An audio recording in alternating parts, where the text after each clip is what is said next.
제가 말씀드릴 순서는 우선 세계 정세의 특징으로부터 동북아 지역 정세, 그 다음에 주변 4국의 정책 기조, 그리고 북한 동향, 이런 순서로 말씀을 드리겠습니다.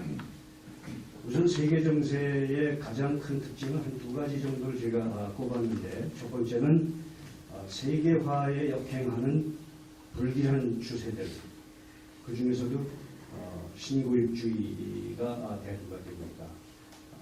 잘 아시는 이 브렉시트, 영국이 나간다 그래서 이제 브리튼과 익시트를 합쳐서 브렉시트라는 말인데, 이게 제 귀에는 어떻게 들리느냐 하면 브렉시트로 들립니다. 그러니까 EU라고 하는 버스에 있는 영국이 자기의 의자를 아예 부셔버리고 버스에서 내리겠다는 것이죠. 그러니까 이거 브렉시트처럼 들려서 브렉시트를 제가 브렉시트라고 이렇게 한번 해석을 해봤습니다.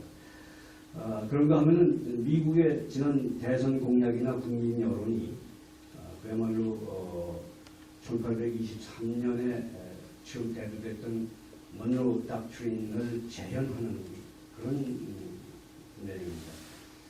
여기 제가 닉슨 닥트린도 이렇게 같이 구현을 해놨습니다만은 1961년에 케네디 대통령 시절에 큐바 이 사태가 터졌습니다. 그때도 케네디 행정부도 바로 이 먼로 닥트린의 논리를 내세우면서 소련의 아메리카 대륙에 대한 개입을 견제하려고 했던 것입니다.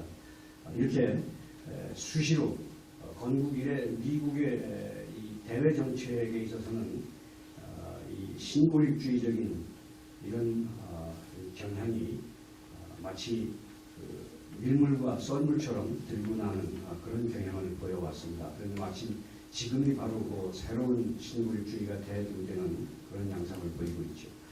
그런가 하면은 세계 각국의 보호무역주의가 아주 점점 정중돼가고 있습니다. 유럽은 여기 제가 EU 해의주의는 다시 말씀드리면 지금 유럽 각국들은 EU가 어떻게 보면은 일부 기득권 세력들의 장치처럼 이렇게 되어왔기 때문에 대부분의 사람들 또는 대부분의 국가들이 EU에 남아있는 것에 대해서 굉장히 회의적인 시각을 지금 보이고 있습니다. 그래서 브렉시트뿐만이 아니라 지금 프랑스도 마찬가지고 이태리, 유럽의 여러 나라들이 전부 EU에 남아있어야 되는가, EU가 계속 존재해야 되는가, 이런 문제에 대해서 상당히 회의적 시각을 지금 가지고 있다고 하는 점을 말씀드릴 수 있습니다. 그 다음 두 번째가 이제 권위주의 정부들, 또 민족주의가 국제적으로 많이 대두가 되고 있습니다. 잘 아시는 러시아 푸틴의 대러시아 팽창주의, 이것은 2014년에 크림반도 합병 이후 지금 카스피해 연안뿐만이 아니라 이 북해 지역에 있는 나라들에 대해서도 손을 뻗치고 있는 걸 볼 수 있습니다. 그런가 하면 일본의 아베의 우경화, 또 반역사주의, 중국 시진핑의 국내적인 독선, 또 중국몽이라고 하는 걸 통해서 중화주의로 나가려고 하는 것, 또 터키의 에르도안의 신이슬람주의. 원래 터키가 잘 아시다시피 제국을 무너뜨리고 아타투르크가 공화국을 건설했을 때 종교와 정치를 분리하는 것이 이게 기본 원칙으로 되어 있습니다만은, 에르도안은 정치와 종교를 합쳐서 강력한 신정 지도자가 되려고 시도하는 것으로 보입니다.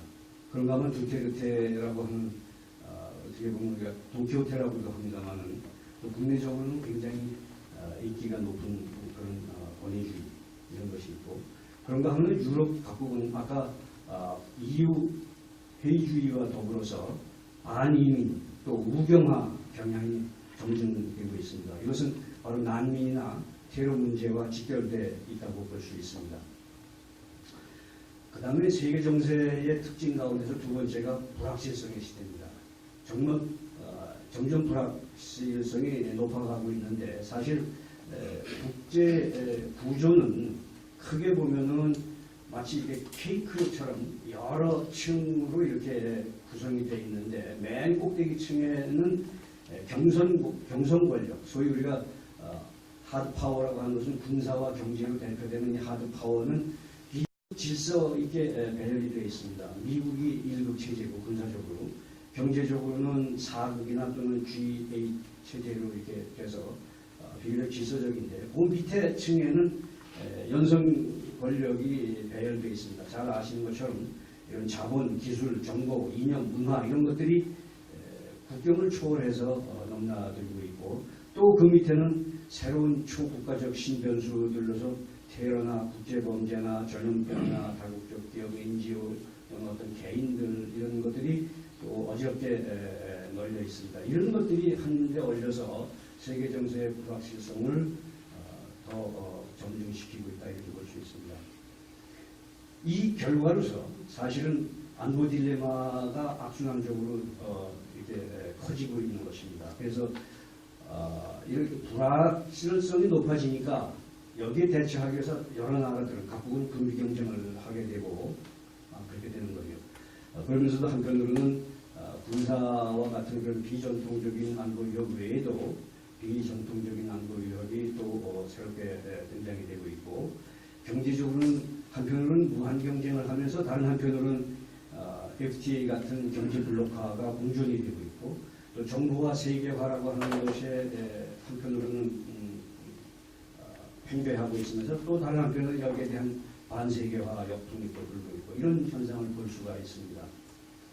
조금 이제 초점을 줄여서 동북아 지역으로 들어가 보면은 저는 한마디로 동북아 지역의 역학구도를 무력화음 오중주라고 불렀습니다. 우리가 신뢰하게 오중주로 이렇게 연상을 하시면 되겠는데, 이게 화음이 조화가 되지 못하고 무력화음의 오중주가 벌어지고 있습니다. 미국은 군사태세가 상대적으로 약화되어 있습니다. 특히 오바마 행정부 들어서 군사비의 삭감을 포함한 군사태세가 상대적으로 약화가 되어 있고, 지금 이제 트럼프는 이걸 한번 역류시켜 보겠다고 하는 그런 움직임, 이건 뒤에 조금 설명을 드리겠습니다만, 그러나 현재로서는 군사태세, 특히 아태 지역에 대한 군사태세가 상대적으로 약화되어 있고, 그 틈을 타서 중국이 급격하게 상승을 하고 있는 걸 볼 수 있고, 또 미국이 약화된 그 상태에서 아태 지역에서 미국의 역할을 좀 대리해주겠다, 대신해주겠다고 하는 그런 태도를 보이면서 일본이 급격하게 보통국가와 군비 증강 추세를 가고 있고, 러시아의 대러시아 평전기는 아까 말씀드린 것 같고요. 그러면서 한편으로는 한반도에서 한반도의 북쪽에는 북한 체제는 점점 체제가 취약화되어 있으면서 한편으로 핵 미사일 폭주를 하고 있는 이런 불안한 상태.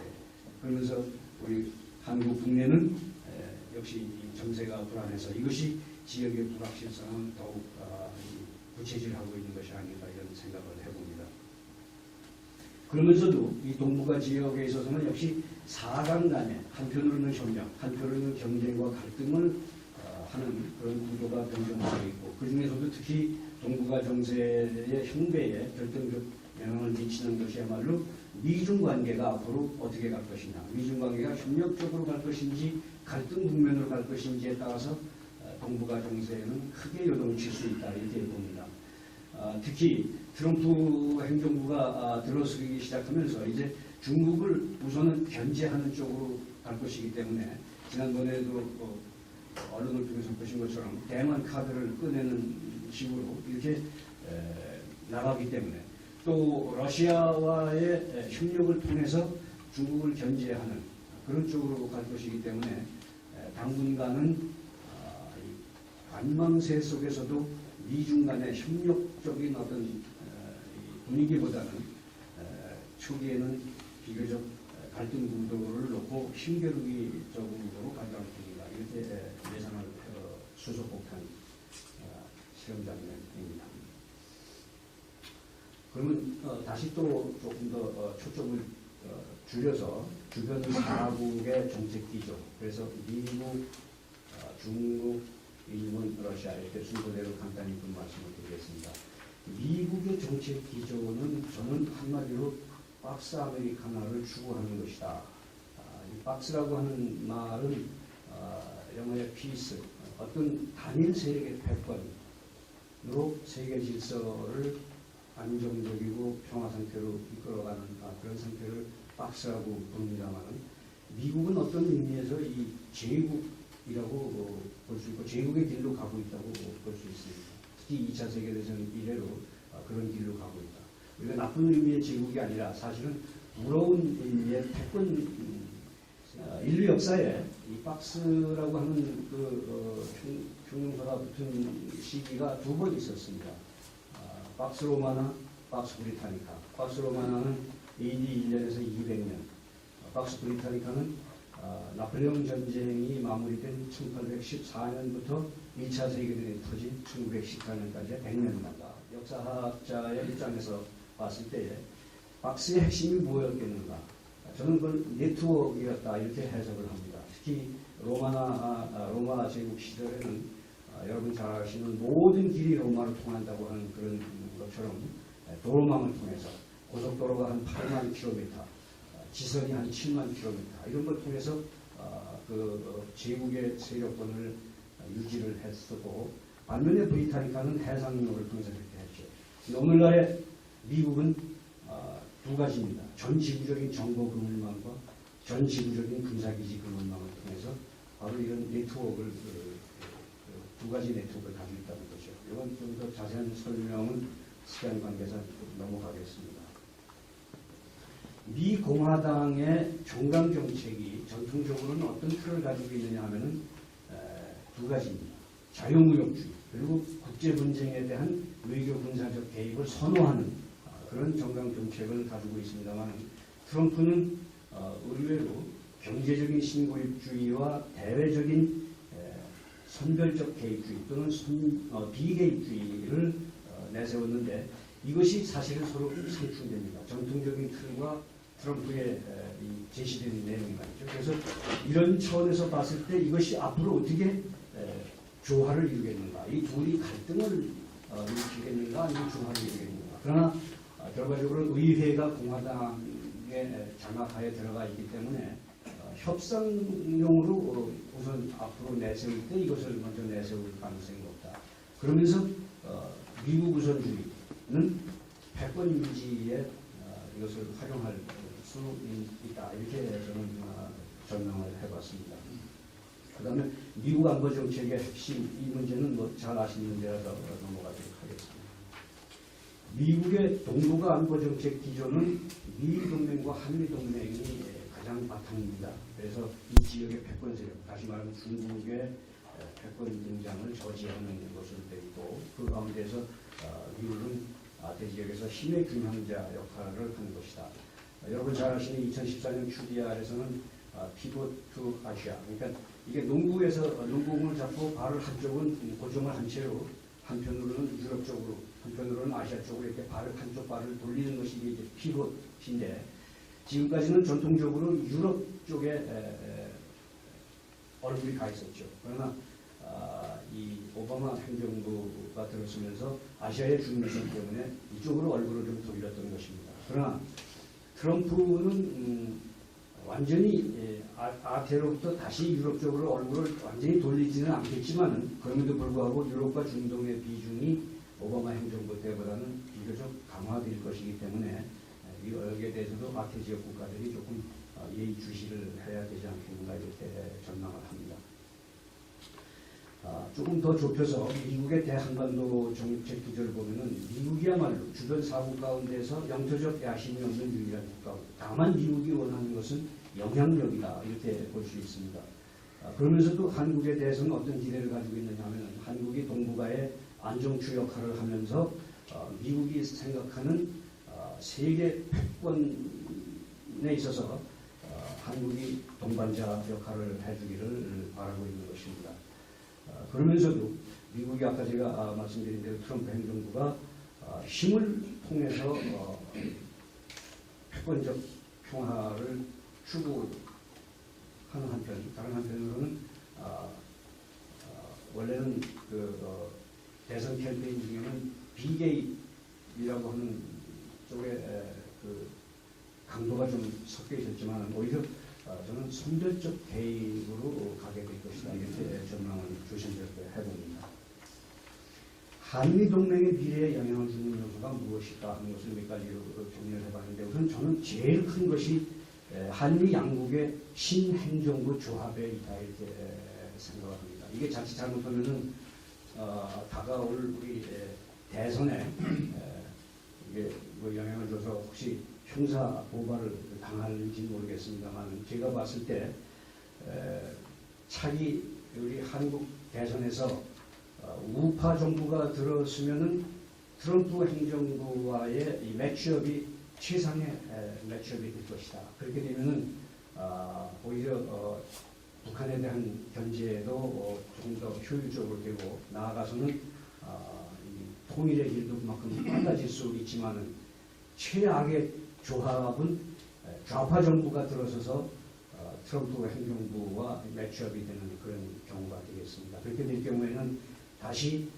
한미동맹에 금이 가게 되겠죠. 잘 아시다시피 동맹에서 가장 중요한, 특히 군사동맹에서 가장 중요한 것은 공통의 위협인식인데, 과거 좌파 정부 시절처럼 미국이 북한을 여전히 위협이라고 인식한 반면에 우리나라의 좌파 정부는 북한을 위협이라고 인식하지 않았기 때문에 거기서부터 균열이 생겨서, 그 무렵에 미국의 세미나나 이런 걸 통해서 가보신 분들은 잘 알겠습니다만, 그때 당시에 미국의 전문가들이나 학자들은 좀 과장과 야유를 섞어서 뭐라고 표현을 했느냐 하면은, 한미동맹은 이미 관속에 들어갔고 이제 못질만 남았다, 그런 얘기를 그야말로 귀에 못이 박히도록 들은 경험이 있습니다. 한미동맹이 다시 한번 관속에 들어가고 못질만 남는 상태가 될 수도 있다. 이것이 한국의 대선 결과에 따라서 양국 행정부의 매취합이 최악의 상태로 가면 그렇게 될 수 있다 하는 말씀을 드립니다. 전자권 전환 문제는 이미 조건에 기초해서 하기로 합의가 됐기 때문에 이것은 뭐 쉽게 뒤집어질 것이라고는 생각되지 않습니다. 그 다음에 이 시퀘스터 문제는 트럼프가 이걸 폐기하겠다고 시사를 했기 때문에 그 방향으로 갈 것이라고 전망을 해봅니다. 또 방위분담금 협상은 잘 아시다시피 5년 단위로 이게 이루어지고 있고 18년까지는 현재 상태가 갈 것인데, 9,200억 원에서부터 14년에 시작을 해서 매년 물가 인상분이 적용돼서, 보다 제가 빨간 걸로 플러스를 해놨습니다만, 현재는 아마 한 9,800억 원 가까이 가 있는 걸로 저는 추정합니다. 이게 한 50% 근접이 되어 있습니다만, 일본이 74.5%를 지금 내고 있는 걸 자꾸 얘기를 합니다. 그러나 실질적으로 내막을 들여다보면 우리나라는 토지 사용료나 또는 기타 간접 지원분이 여기 포함이 안 돼 있기 때문에 50%로 되어 있죠. 그거 다 집어넣는다 그러면 적어도 지금 65% 이상은 될 거라고 저는 보고 있기 때문에, 앞으로 협상을 하게 되면은 이것을 우리가 조금 카드를 내세울 수 있겠다, 이런 생각을 해봅니다. 다음은 중국입니다. 중국은 국방비를 세계 2위로 쓰고 있습니다. 작년에 한 1,500억 달러 썼는데, 그럼에도 불구하고 미국의 5분의 1 수준밖에는 안 되죠. 중국의 가장 큰 문제는 역시 고도 압축 성장의 근원입니다. 인류 역사의 이 근대화 과정에서 반드시 한 번은 걸쳐서 지나가야 되는 과정을 중국이 지금 겪고 있습니다. 미국 기업연구소의 데스먼드 라추먼이라고 하는 아주 유명한 경제학자가 분석을 하고 예측한 것에 의하면 중국이 부자가 6천만 명, 빈자가 10억 명이 현실인데, 이 양극화를 해소하기 위해서는 적어도 7% 정도의 매년 경제 성장률이 필요한데, 작년과 그 앞에 6.7%까지 내려갔습니다. 그러나 라추만의 이 분석에 의하면 이것은 정부 발표이고 실제로는 3%에서 4% 정도 수준이었을 것이다. 그리고 이것이 앞으로 10년간도 계속 지속될 것이다. 그렇게 되면 결국 중국에 있어서 제일 큰 문제는 양극화의 문제이고, 이것이 사회 불안과 정치 불안으로 가게 될 것인데, 그것이 가장 큰 문제가 될 것이다, 이렇게 전망을 했습니다. 이것이 아마 우리가 눈여겨봐야 될 상황이 아닌가, 저는 그렇게 생각을 합니다. 그 다음에 저는 중국이 핵 문제에 있어서는 북한이 붕괴되는 것보다는 핵을 가진 상태로라도 남아있는 쪽을 원하기 때문에 그런 쪽으로 계속 가게 될 것이 아닌가 그런 생각을 합니다. 이건 이따가 다시 북한 문제에서 조금 말씀을 더 드리도록 하겠습니다. 시진핑이라고 하는 사람은 원래가 파벌 색채가 약해서 이 권좌에 발탁이 됐는데 그 후에 집권하자마자 부정부패를 내세워서 사실 정적을 숙청을 했죠. 세계의 파벌이 샹하이방 공청단 파벌, 후진타오가 공청단이고 장쩌림이 샹하이방이 아닙니다. 그런데 이 시진핑은 원래는 태자당이지만은 그 아버지가 일찌감치 숙청이 됐기 때문에 사실 태자당의 색깔도 그렇게 강하지는 않았습니다. 그동안 4년 동안 계속 숙정을 해서 상당히 샹하이방과 공청단 파벌을 제거를 했습니다만 아직도 군부 정리의 문제가 완전히 안 됐기 때문에 아직은 국내적으로 확고한 그 권력을 가지고 있지 못합니다. 물론 지난번 육중전회를 통해서 핵심에 등극을 했습니다만은 이건 조금 더 앞으로 두고 봐야 되지 않겠는가 그런 생각을 합니다.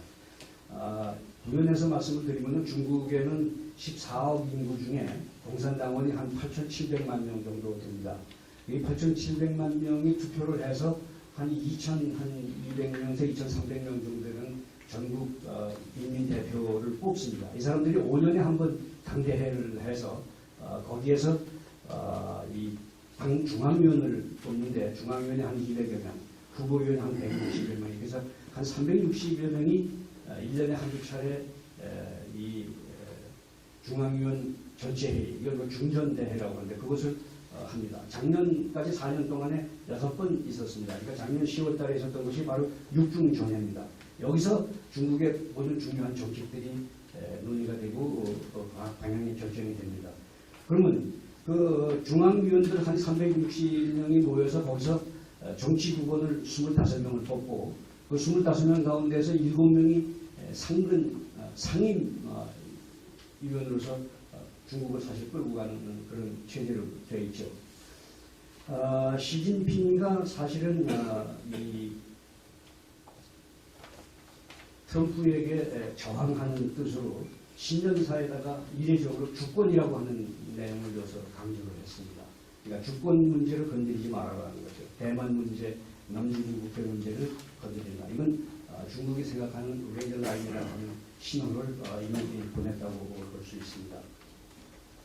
여기 제가 5대 전구 그림을 이렇게 넣습니다만 이것은 중국의 군사 현대화라고 하는 것을 내세웠습니다만 내부적으로는 실제로는 시진핑이 군부를 혁신해서 자기 파벌 사람들을 많이 앉히기 위해서 과거에 7개 군부로 되어 있던 것을 이렇게 5개 전구로다가 나눈 그 내용이 되겠습니다. 자세한 설명은 넘어가도록 하겠습니다. 일본은 아태지역에서 미국의 대리인 역할을 통해서 아베가 힘을 얻고 국내적으로 미국에 대해서도 그리고 국내적으로도 상당한 파워를 형성해가고 있죠. 세계 6위의 국방비를 쓰고 있고 해군력은 파이팅 워 파이팅 케이퍼빌리티 차원에서 봤을 때 중국의 아직도 2배 수준에 달하고 있다 이렇게 볼 수 있습니다. 이건 다른 내용들은 조금 넘어가도록 하겠습니다. 러시아의 그 대러시아 신팽창주의 정책, 아까 말씀드린 크림반도나 카스피 해안이나 발트해 인근에 대한 팽창. 그런데 사실은 석유 달러 때문에 근래 조금 애로를 좀 겪고 있죠. 셰일가스가 제일 가장 큰 요인이긴 합니다만은 작년 국방비는 그래서 5% 정도 감축한 것으로 지금 통계가 나오고 있습니다. 그럼에도 불구하고 러시아의 극동 군사력은 여전히 이 지역에서 가장 강한 것으로 되어 있습니다.